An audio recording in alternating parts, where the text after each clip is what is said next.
Senhor esteja convosco. Ele está no meio de nós. Proclamação do Evangelho de Jesus Cristo, segundo Marcos. Glória a vós, Senhor.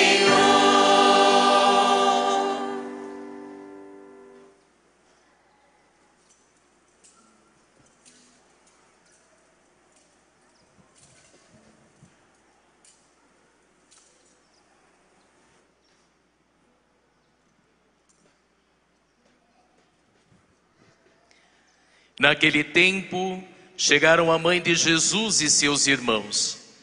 Eles ficaram do lado de fora e mandaram chamá-lo. Havia uma multidão sentada ao redor dele. Então lhe disseram: tua mãe e teus irmãos estão lá fora à tua procura. Ele respondeu: quem é minha mãe e quem são meus irmãos? E olhando para os que estavam sentados ao seu redor, disse: aqui estão minha mãe e meus irmãos. Quem faz a vontade de Deus, esse é meu irmão, minha irmã e minha mãe. Palavra da salvação. Glória a vós, Senhor.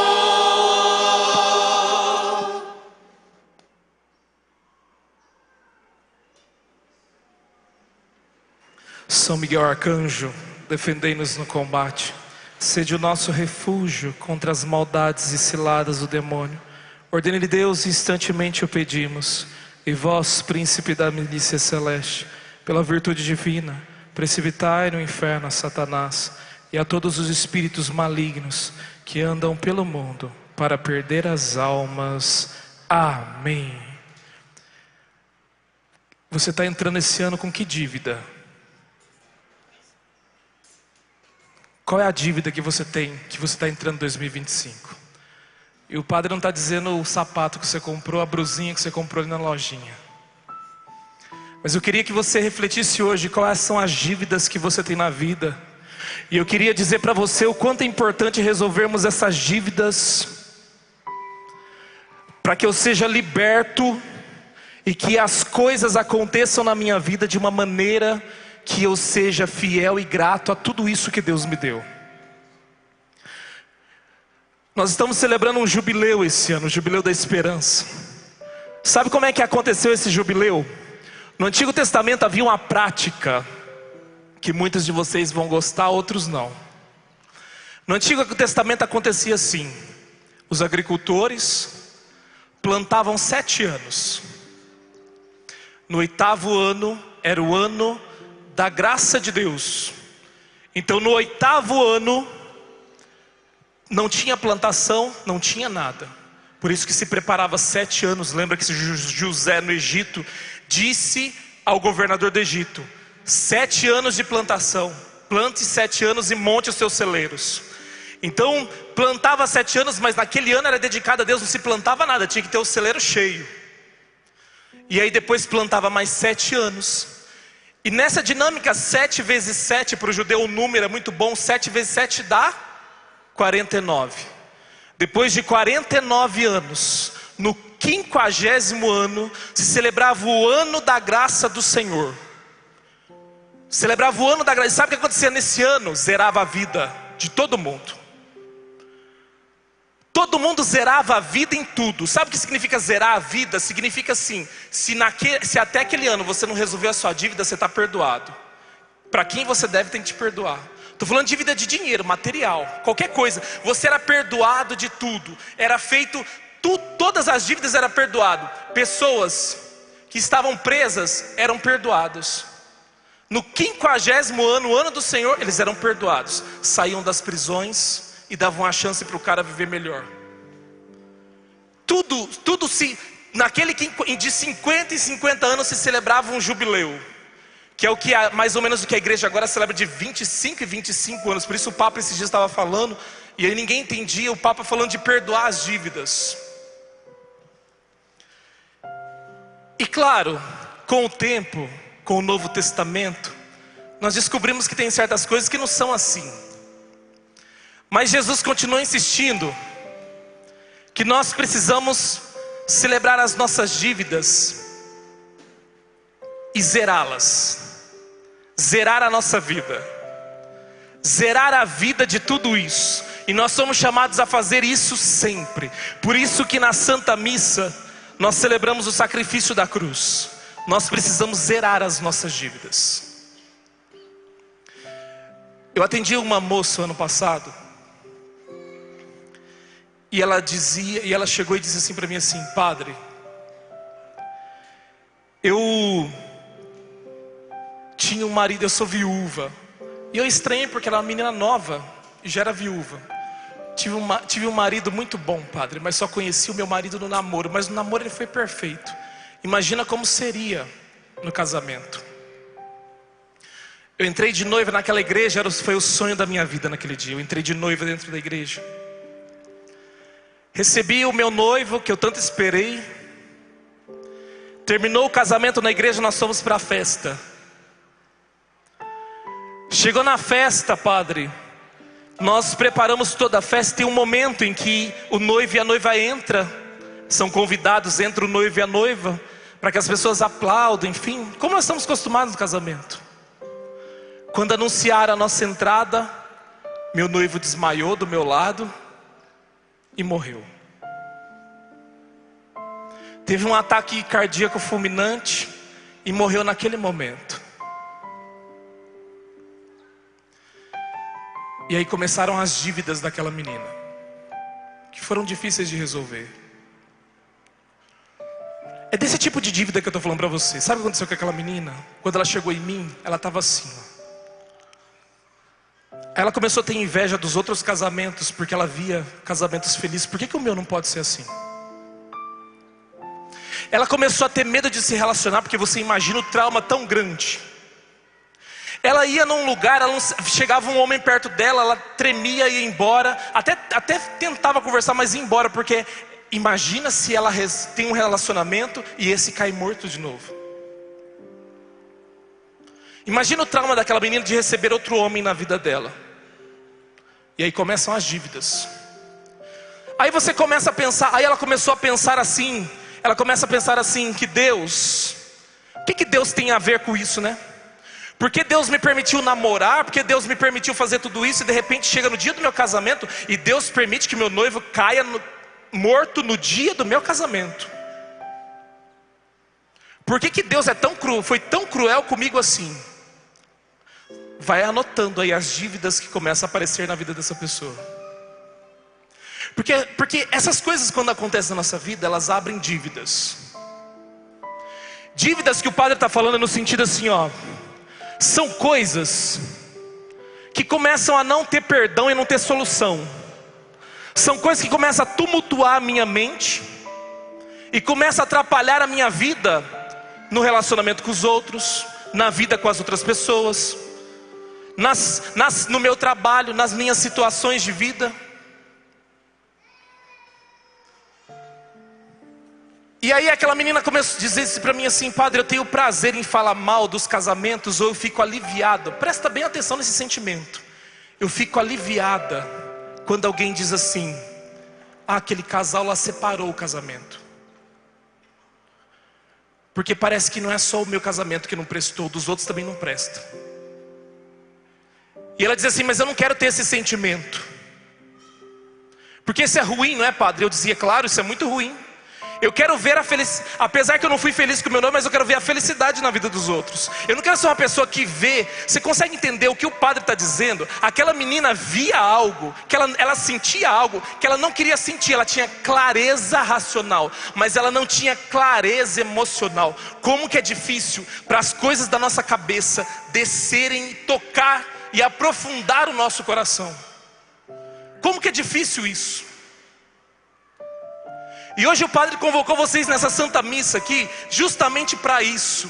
Eu vou dizer para vocês, meu povo de Deus, eu não sei o que aguarda esse ano para nós, pode nos aguardar tudo. Em 2020 estávamos todo mundo bem, de repente, pandemia. Esse ano pode te aguardar tudo. Uma das coisas que eu sei que nos aguarda, nós vamos ter dificuldades econômicas. Todo mundo sabe disso. Você está vendo aí, ó, os preços só sobem, por quê? Isso é o normal da vida. Dificuldades econômicas sempre vai ter de tempos em tempos. Eu sei dizer isso para você. E também sei dizer para você que outras coisas podem acontecer no rumo desse ano que você não esperava. Tem gente que está entrando aqui em 2025 separado de um casamento. Tem gente que está entrando em 2025 separado de um namoro. Tem gente que está entrando em 2025 separado de alguém muito importante da família. Tem gente que está entrando em 2025 com um luto, acabou de perder alguém que morreu. Tem gente que está entrando em 2025 sem saber para onde vai. Tem gente que está entrando sem emprego, não vai ganhar mais aquilo que ganhava. E tem gente que está entrando em 2025 com muitos desafios. Vai começar uma faculdade nova. O meu menino Gabriel veio ali dizer para mim assim: padre, eu vou embora. Eu passei na federal. Vai entrar enfrentando uma faculdade. Tem gente que vai entrar em 2025 que vai se casar nesse ano. Tem gente que vai... Muitas coisas vão acontecer esse ano. Agora, de tudo que vai acontecer nesse ano, você só vai sustentar tudo isso se você se livrar das suas dívidas interiores. Se você valer a pena, se você fazer valer a pena aquilo que é a palavra de Deus e se livrar de todas as dívidas que perpassam o seu ser e marcam a sua alma. Por isso que eu comecei essa homilia perguntando: qual é a sua dívida? Porque as dívidas precisam ser fechadas, gente. Se elas não forem fechadas, pode entrar ano, você colocar as cores do ano novo, do Natal, pode entrar ano e sair ano. As dívidas serão as mesmas. E se você só vai experimentar. Você pode estar entrando no ano com o melhor emprego, a melhor proposta. Ou você pode estar entrando no ano com uma dificuldade muito grande. Independentemente, você só vai conseguir viver quando você eliminar essas dívidas dentro de você. E sabe quais são as dívidas que o Padre está dizendo aqui? São as dívidas internas que você precisa tirar do seu coração de uma vez por todas. Então é um perdão que eu preciso dar. É uma situação mal resolvida do passado que eu não resolvi. Fica essa dívida. Quais são as dívidas que você... Sabe, é meu relacionamento com Deus que não vai bem. E fica essa dívida. Resolve essas dívidas dentro de você. Paga a conta. Sabe, tenha coragem de pagar a conta. De assumir aquilo e falar assim: eu vou pagar essa conta aqui. Sabe quando alguém... Eu não consumi isso aqui. Eu não comi. Eu fui nesse lugar, as pessoas comeram e depois sobrou isso aqui. Mas eu vou pagar. Eu vou assumir essa conta. Assume a conta da tua vida. E eu te pergunto: qual é a conta que você precisa pagar? Qual é a conta da tua vida que você precisa assumir? Cancela as dívidas, zera a vida. Entrega a vida hoje nessa missa. Sabe, entrega a vida, entrega o ano, zera tudo que você tem que zerar e bola pra frente. E viva o que Deus tem de melhor para você. Eu estava rezando aqui pelo Eric Carlos. Ele é um médico. Ele disse assim: não esperava ter um câncer, mas tive. E esse câncer fez uma coisa em mim que eu não achava que ele poderia fazer. Me transformou. Eu sou outra pessoa depois do câncer.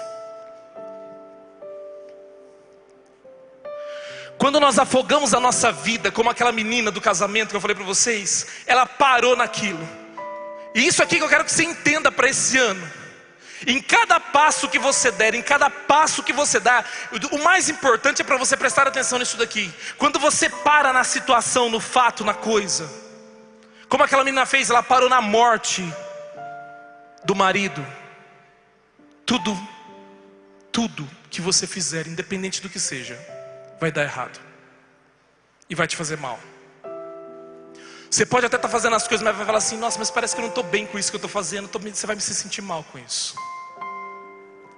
O desafio de você para enfrentar esse ano é olhar o arco do acontecimento. Tá bom, eu tenho isso aqui: meu casamento, meu câncer, minha doença, minha dívida. Eu tenho isso aqui. Agora o que está para além disso daqui? Quem eu fui até hoje, quem eu posso ser daqui para frente. Como é que você precisa olhar o todo? Criatura de Deus, você precisa olhar o todo da coisa. Você não pode parar numa coisa, num acontecimento. Então você que é um pai de família, quando acontece alguma coisa na sua família e você para naquele acontecimento, você não consegue nem chamar a atenção do seu filho, da sua esposa direito, porque você está parado no acontecimento. Olha o todo. O todo. O que veio antes, o que pode vir depois. Olha o todo da situação. E aí você vai. O nosso problema é que nós paramos naquilo. E aquela menina, o dia que ela percebeu isso: padre, eu parei naquela situação, na morte do meu marido, e eu não fui para frente.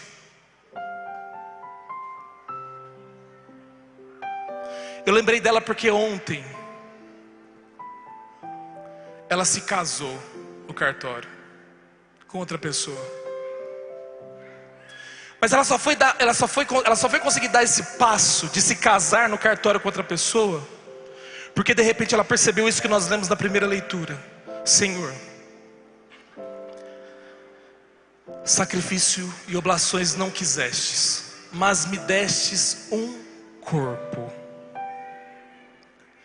Que poesia é essa? Que palavra é essa? Sacrifício e oblação não quisestes, mas me destes um corpo. O que o autor da carta aos Hebreus está querendo dizer? Chega, eu não quero sacrifício de carneiro, de bode. Eu quero sacrifício do teu corpo. Você tem um corpo. E às vezes nós não percebemos isso. Nós temos um corpo que pode nos dar as coisas, que pode nos fazer movimentar, que pode nos fazer buscar as coisas, que pode nos fazer enxergar as coisas. E eu preciso explorar isso. Deus quer isso.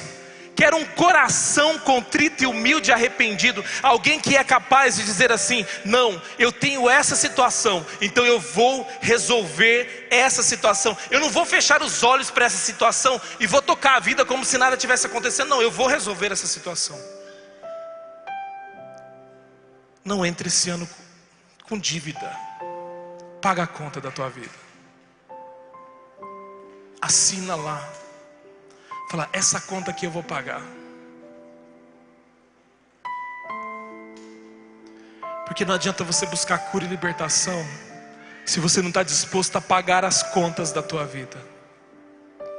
E você está entendendo que o padre não está dizendo que é a conta em dinheiro, no bar, no comércio, mas é a conta da vida interior.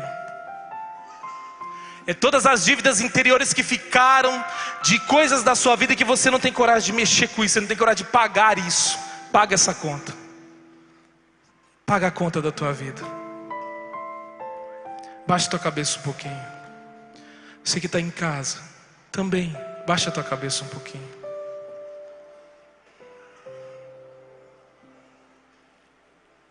Eu só quero que você pense.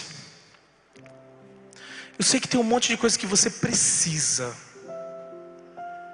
Se eu fosse pedir para você rezar agora pedindo a Deus: Senhor, você tem um monte de coisa para pedir, um monte de coisa para agradecer. Eu sei disso. Mas não é isso que eu quero que você faça agora.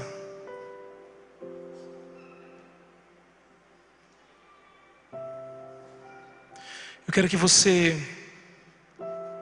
olhe as dívidas que você precisa saldar na sua vida, que você precisa pagar. Qual é a conta, Senhor, que eu preciso pagar? Hoje eu, Rafael, eu sei que eu preciso pagar algumas contas.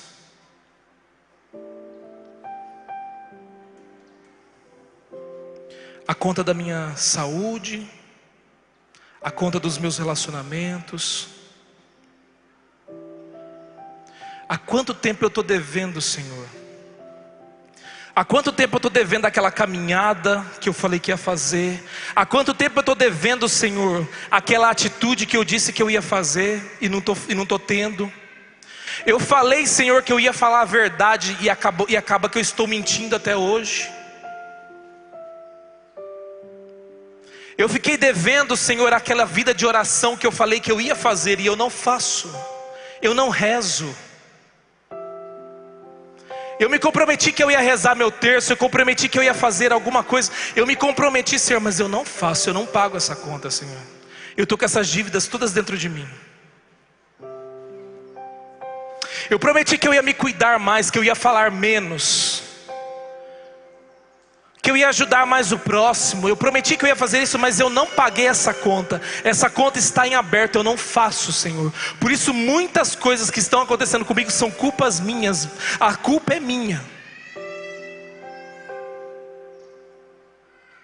Quantas dívidas você tem nos seus relacionamentos porque você não foi capaz? Você disse para você que naquele dia você iria falar a verdade para aquela pessoa, mas você não falou. Você não conseguiu dizer.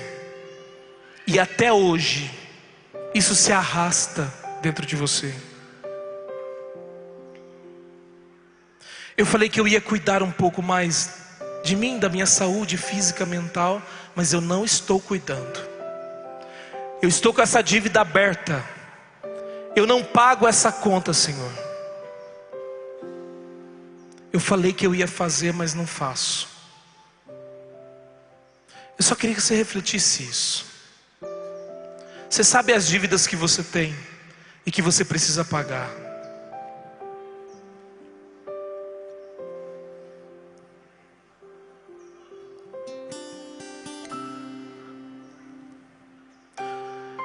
Ele pagou um preço muito alto na cruz. Ele disse que ia te salvar e foi até as últimas consequências. Hoje nós estamos falando sobre o sangue do Senhor Jesus Cristo. E esse mesmo sangue escorre sobre estas dívidas que você tem aí com Deus, com você mesmo e com o seu próximo.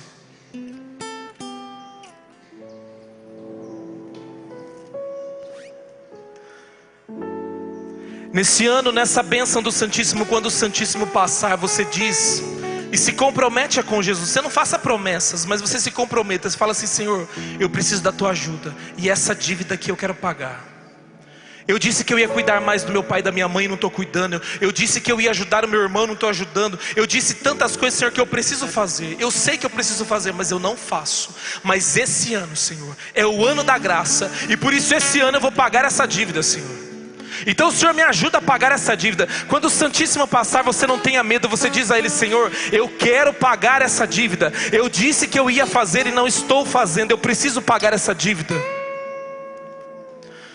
E eu sei, Senhor, que quando eu pagar essas dívidas em mim, Senhor, eu enxergarei a beleza da vida, o sucesso da vida. E não importa o que vier sobre mim, minhas dívidas serão pagas.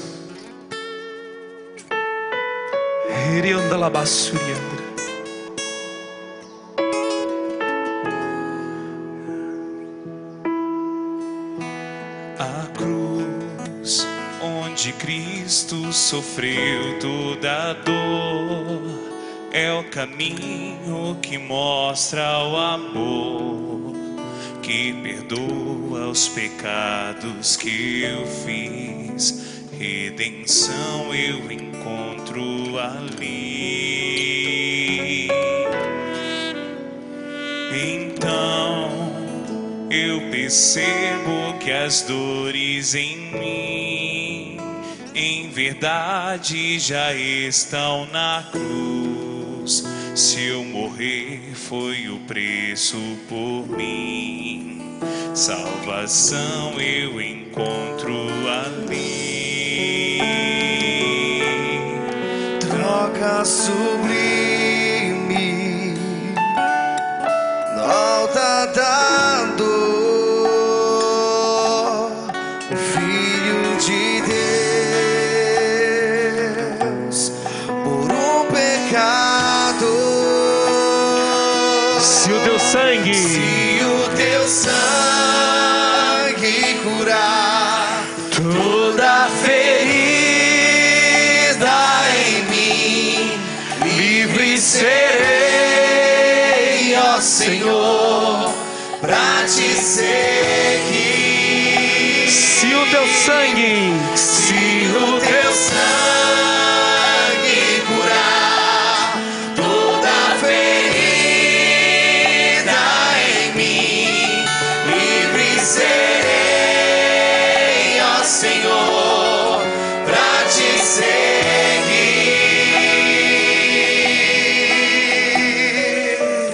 Faz um compromisso com Deus. Faz um compromisso com Deus. Sabe o que está faltando na tua vida? Compromisso. Faz um compromisso com Deus e coloca na agenda da tua vida. Coloca no script da tua vida a mudança que você precisa. Porque quando você faz isso dentro de você, não importa que entra ano, passa ano, não importa que é um ano novo, que é um ano velho, não importa nada disso. O tempo é único, é o tempo de Deus. E mesmo que vier miséria, penúria, mesmo que vier dificuldade econômica, mesmo que vier dificuldades de saúde, mesmo que vier dificuldades de relacionamentos, não importa. Você está pagando a sua dívida. Por isso, comprometa-se com Deus. Comprometa-se com Ele. E diz a Ele: se o teu sangue curar toda ferida em mim, livre serei, ó Senhor, pra te seguir. Se o teu sangue curar toda ferida em mim, livre serei, ó Senhor, pra te seguir.